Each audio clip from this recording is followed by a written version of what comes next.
Et on va enchaîner avec Mathieu Baucher de Klaxoon, qui nous vient de Rennes, mais Klaxoon qui est aujourd'hui présent de manière internationale évidemment. Mathieu va nous expliquer tout ça en 10 minutes. Mathieu, là aussi, je te fais pas les présentations, micro, télécommande, hein, tu sais faire normalement. Merci. Allez, c'est parti, c'est à toi. Alors déjà merci pour l'invitation, ça s'est fait dans un coin des Vieilles Charrues il y a quelques temps déjà, et j'ai tout de suite accepté parce que je témoigne pas souvent, mais c'est toujours intéressant de témoigner auprès d'entreprises qui, à mon sens, vivent ce que nous on a vécu, c'est-à-dire on a beau être dans le digital, on n'a pas toujours été très digital dans notre façon de fonctionner, et vous allez voir pourquoi.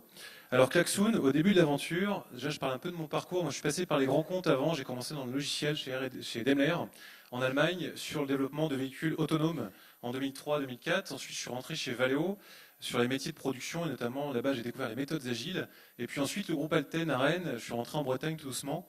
Je suis breton d'origine. Et donc là-bas, j'ai appris tout ce qui était plutôt conseil et vente aux grands comptes.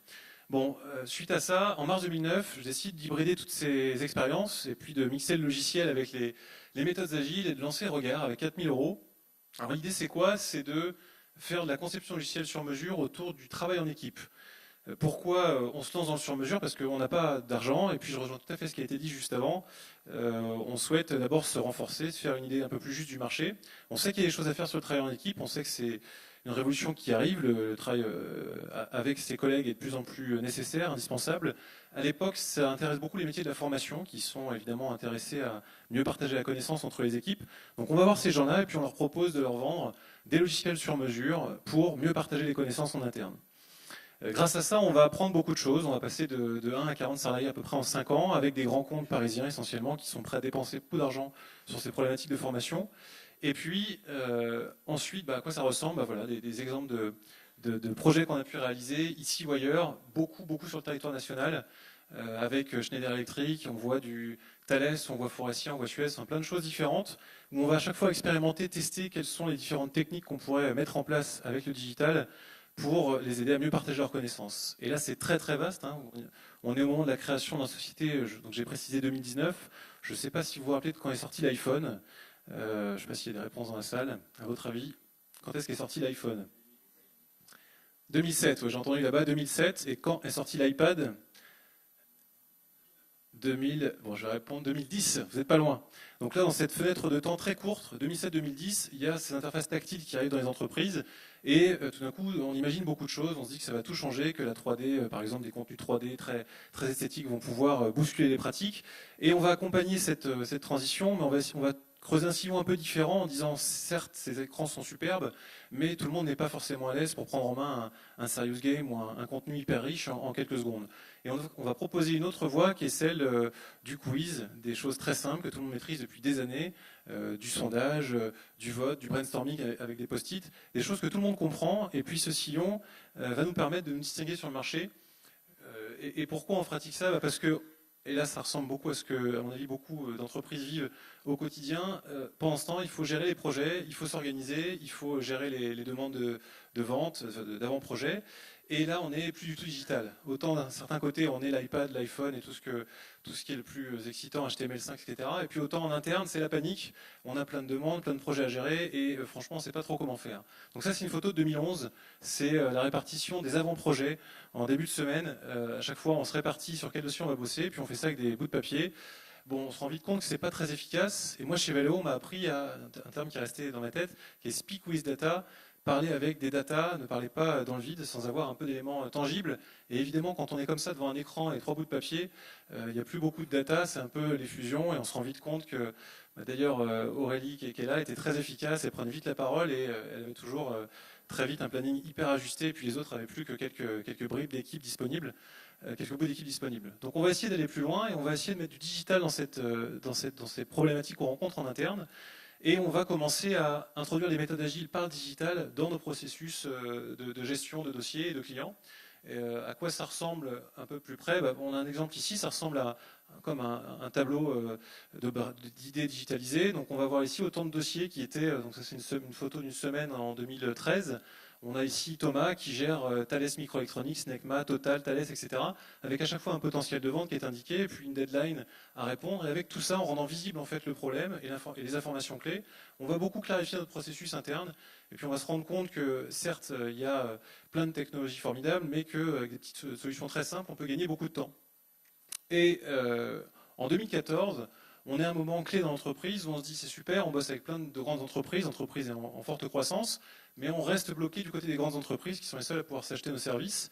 Et par contre, notre ambition, nous, c'est de changer les pratiques du travail en équipe plus globalement. Donc on va faire une réflexion de fond sur passer du service au produit pour rendre accessible nos beaux logiciels sur mesure vendus plusieurs dizaines de milliers d'euros à quelque chose de très ouvert à tout le monde à partir de 19 euros par mois. Donc ça paraît être un gros casse-tête à l'époque. On est une entreprise qui est une sorte de maison haute couture du design logiciel. On fait des choses très chouettes avec les plus grands comptes. Mais encore une fois, c'est compliqué, ça prend du temps, c'est cher. Bon. Donc on va faire quoi? On va mettre une équipe de côté dans l'entreprise, on va isoler une équipe R&D qui va partir sur ce projet Klaxoon avec cet élément de départ qui est clé, c'est faire des choses simples que tout le monde va pouvoir comprendre tout de suite pour mettre en place un changement immédiat au quotidien dans son travail en équipe. Donc on va identifier tout ce que nous on a pu tester, tout ce qu'on a pu tester aussi avec les clients. Et donc là on va faire travailler les clients avec nous. Donc là je cite L'Oréal, Novartis, Schneider, La Poste, il y en a eu d'autres. Et avec eux on va passer presque 2 ans à on va dire, travailler un projet de R&D, le tester chez eux. Il y a toujours plein de personnes disponibles dans les entreprises pour expérimenter de nouvelles choses. C'est ça qui est formidable dans le B2B. Et puis avec eux, on imagine un produit qui se définit de plus en plus jusqu'à arriver en mars 2015 à un produit qui est prêt pour un lancement plus large.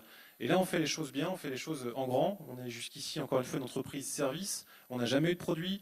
On n'a jamais fait de marketing, on a mis aussi 2 ans à faire notre premier site web. Je me reconnais beaucoup dans tout ce qui a été cité avant. Et puis là, on se dit, bon, c'est un produit, il faut le faire bien. Et puis on a une belle idée, donc on va la défendre tout de suite, très loin, partout dans le monde. Et le logiciel, c'est un marché qui est très adressé, évidemment, par les Américains. Donc on va les candidater avec ce produit qui est le résultat de cette R&D. Donc ça, c'est la box Klaxoon qui permet d'avoir accès à ce logiciel qui transforme les pratiques de travail en équipe. Donc vous avez accès à des brainstorms, des quiz, plein de choses très faciles à mettre en place.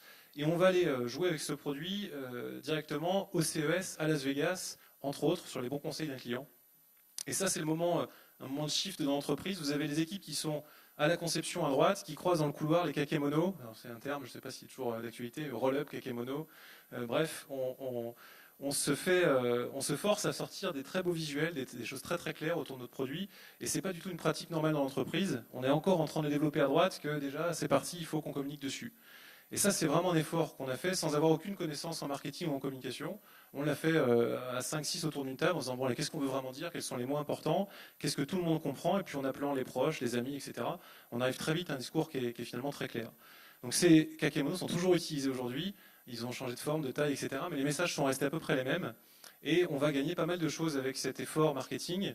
Le fait d'avoir osé très vite le défendre très loin va nous permettre d'être une des premières entreprises au monde à bousculer les réunions. Donc on nous définit à Las Vegas comme la première entreprise qui bouscule l'espace de travail avec un objet connecté. Donc c'est des choses comme ça, toutes bêtes, qui vous permettent de marquer des coups, interpeller la presse et puis vous rendre beaucoup plus visible.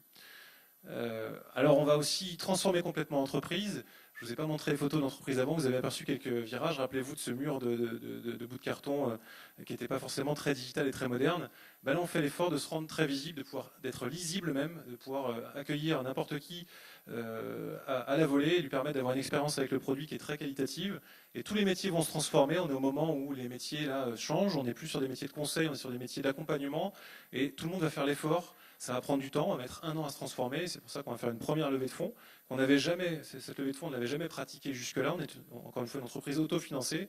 Mais là, avec un bon produit et quelque chose de très clair, une bonne direction bien claire, on se dit c'est parti, il faut y aller. Et on mobilise des financiers autour de nous. Le résultat ne se fait pas attendre. On a très vite beaucoup de clients, beaucoup d'utilisateurs. Le produit va partir dans 120 pays. Aujourd'hui, plusieurs millions d'utilisateurs, plus de 3000 clients, tous les secteurs. Là, je cite les grands comptes, mais ça va de l'objectif initial, je le rappelle, c'était de s'ouvrir, d'élargir le périmètre. Et c'est réussi. On a aujourd'hui moins de 50% de nos utilisateurs qui sont dans les grands comptes. On a plus de 35% de PME, 15-20% de TPE, d'indépendants, de consultants. Même le monde du public s'intéresse à notre solution. Bref, des marchés qu'on n'avait absolument pas ouverts et avec lesquels aujourd'hui on est très content d'imaginer de nouvelles façons de travailler en équipe. Là, je vous montre une carte rapide de fonctionnement. Je reviens sur un point clé. Je ne parle pas beaucoup de l'entreprise d'avant, mais il y a vraiment eu un changement aussi dans l'état d'esprit de l'entreprise.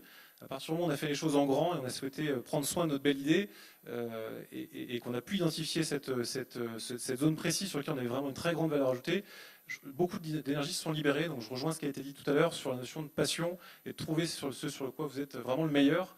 On a fait cet exercice, on a enlevé tout ce qui était too much, on ne fait plus du tout de 3D, de choses extrêmement complexes que d'autres font beaucoup mieux que nous.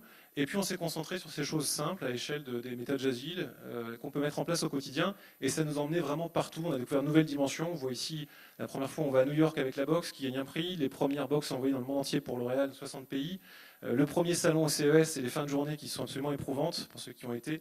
C'est des salons qui sont très intenses. Et puis le bateau qui va partir à la route du Rhum, c'est des choses qu'on n'aurait pas du tout imaginées il y a quelques années. Et avec ce focus produit, avec cette concentration extrême sur un point précis et un positionnement marketing précis, on peut vraiment libérer beaucoup d'énergie. Bon, voilà. Et puis, quelque chose qu'on n'aurait pas imaginé, ça c'est à Vivatech il y a quelques mois, vous avez le top des visites, des stands. On a ici évidemment des géants, vous avez Hewlett-Packard, Microsoft, SAP, IBM, bref, et au milieu de tout ça, vous avez Klaxoon qui débarque. On n'a pas du tout un stand à la mesure de ces gens-là, on a un stand de 54 mètres carrés, ils ont 10 fois plus gros, ils sont 10 fois plus nombreux. Par contre, ils n'ont pas l'agilité et l'énergie qu'on a autour de notre produit. Ils n'ont pas la clarté de discours également. Vous imaginez que Microsoft, c'est très très vaste en termes d'offres produits.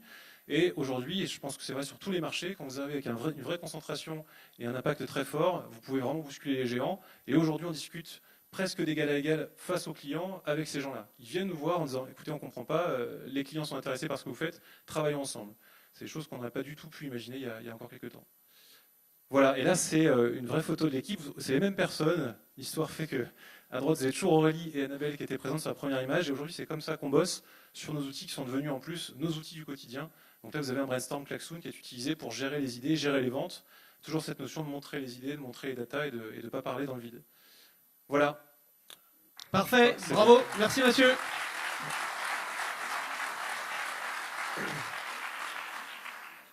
Alors, j'ai vu les équipes Klaxoon sur plusieurs des événements et je confirme, hein, impossible de vous rater sur les événements.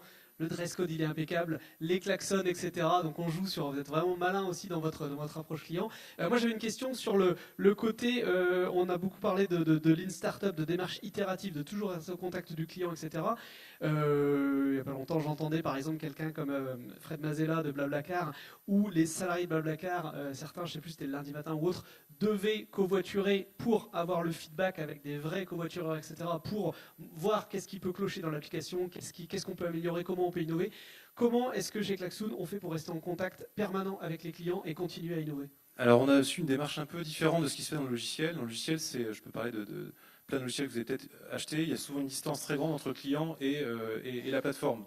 Il y a beaucoup d'acteurs, notamment américains, qui ont des superbes services, mais quand vous voulez les joindre, c'est très compliqué. Donc nous, on ouvre grand les portes, on fait l'inverse.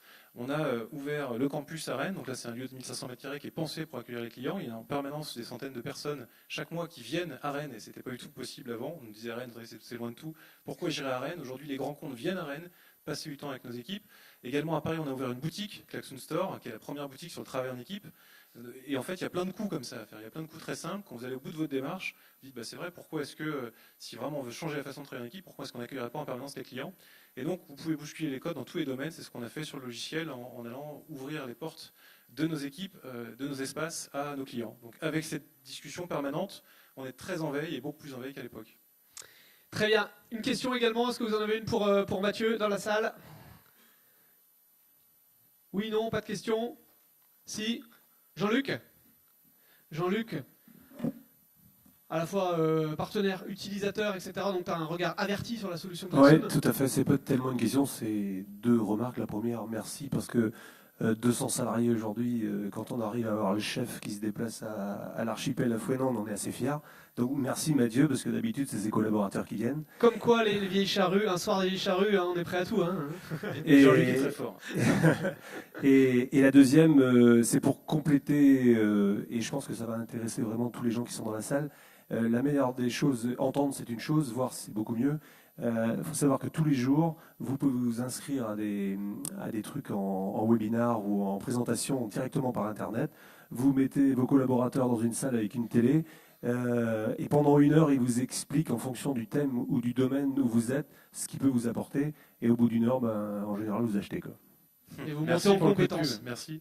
Super. Et c'est vrai on a annoncé tout à l'heure un site internet. Nous, on vient d'ouvrir pour la première fois dans l'histoire de la société l'essai gratuit. Donc c'est parti depuis hier. Vous pouvez essayer gratuitement Klaxoon. Alors, on expliquait jusqu'ici, on a retenu très tard cet essai gratuit parce qu'aussi on voulait ne pas laisser nos clients s'imaginer des usages qui n'étaient pas les bons. Donc ça c'est aussi important de ne pas faire trop vite de grandes ouvertures. Allez, parfait, Merci. merci. Mathieu Baucher, Klaxoon, Startup Scale-Up de la French Tech Rennes Saint-Malo.